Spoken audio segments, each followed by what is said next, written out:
ಇವತ್ತ ಶಾಂತಿ ಸಭೆಗೆ ಹೋಗಿದ್ರಿ, ಏನ್ ನಿರ್ಧಾರ? ಇವತ್ತ ಜಿಲ್ಲಾ ಅಧಿಕಾರಿಗಳು ಅಧ್ಯಕ್ಷತೆಯಲ್ಲಿ ಶಾಂತಿ ಸಭೆಯನ್ನು ಕರೆದಿದ್ದರು. ಇದೇ ನವೆಂಬರ್ 2ನೇ ತಾರೀಕು ನಾವು ಪದ ಸಂಚಲನ ಕಾರ್ಯಕ್ರಮ RSS ದವರು ಪರ್ಮಿಷನ್ ಸಲುವಾಗಿ ಕೇಳಿದ್ರು.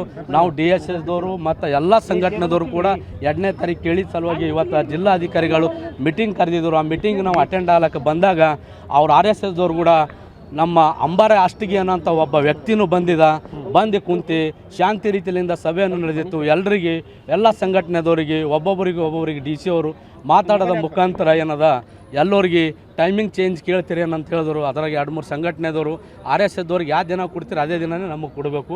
ಉದ್ದೇಶಪೂರ್ವಕವಾಗಿ RSS ದವರು ದಲಿತರ ಮೇಲೆ ಮತ್ತು ದಲಿತ ನಾಯಕ ಒಬ್ಬ ಪ್ರಿಯಾಂಕ್ ಖರ್ಗೆ ಸಾಹೇಬ್ ಅನ್ನೋಂಥ ಒಬ್ಬ ವ್ಯಕ್ತಿಗೆ ಟಾರ್ಗೆಟ್ ಮಾಡಿ ಚಿತ್ತಾಪುರಿ ಅವರು ಆಯ್ಕೆ ಮಾಡಿ ನಾವು ಮಾಡ್ತೀವಿ ಅನ್ನೋಂಥ ಜಿದ್ದು ತೊಟ್ಟಿದ್ದಾರಲ್ಲ, ಅದಕ್ಕಾಗಿ ನಾವು ಅವರು ಮಾಡಿದ ದಿನವೇ ನಾವು ಮಾಡ್ತೀವಿ ಕಾರ್ಯಕ್ರಮ ಅನ್ನೋಂಥದ್ದು ಕೂಡ ಮಾತು ನಾವು ಹೇಳಿದಾಗ ಅವಾಗ ಇದೇ ಅಂಬಾರೆ ಅಷ್ಟಿಗೆಯನ್ನು ಎದ್ದು ನಾವು ಮತ್ತು ಇನ್ನೊಂದು ಸಾರಿ ನಾವು DC ಮೇಡಮ್ ಅವ್ರಿಗೆ ಹೇಳಿದೆವು. ಮೇಡಮ್ ಅವರೇ, ಅವ್ರು RSS ದವ್ರು ಮಾಡ್ತಾರಲ್ಲ ಕಾರ್ಯಕ್ರಮ ಮಾಡಕ್ಕೆ ನಮ್ಗೆ ಯಾವುದೂ ಅಭ್ಯಂತರ ಇಲ್ಲ. ರಾಷ್ಟ್ರ ಧ್ವಜ ಮತ್ತು ಸಂವಿಧಾನ ಪೀಠಿಕೆಯನ್ನು ಹಿಡ್ಕೊಂಡು ಅವರು ಪಥಸಂಚಲನ ಕಾರ್ಯಕ್ರಮವನ್ನು ನಡೆಸಲಿ, ಅವರಿಗೂ ಕೂಡ ನಾವು ಸಪೋರ್ಟ್ ಮಾಡ್ತೀವಿ. ಅವಾಗ ಅವ್ರು ಈ ದಿನ ಮಾಡಿದ್ರು ನಾಳೆ ನಾವು ಮಾಡ್ತೀವಿ, ಒಂದಿನ ಬಿಟ್ಟು ಒಂದಿನ ನಾವು ಮಾಡ್ತೀವಿ ಅನ್ನೋಂಥ ಮಾತು ಕೂಡ ನಾವು ಜಿಲ್ಲಾಧಿಕಾರಿಗಳಿಗೆ ಹೇಳಿದೆವು.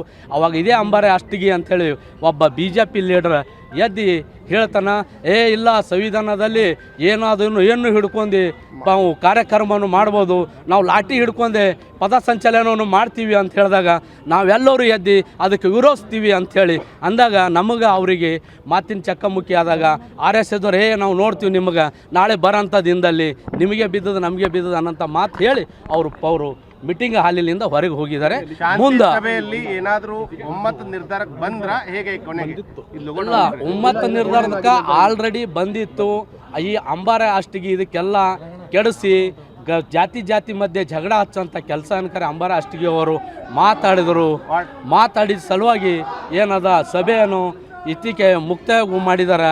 DC ಮೇಡಮ್ ಅವರು ನಿರ್ಧಾರ ಯಾವುದು ನಿರ್ಧಾರ ಆಗಿಲ್ಲ.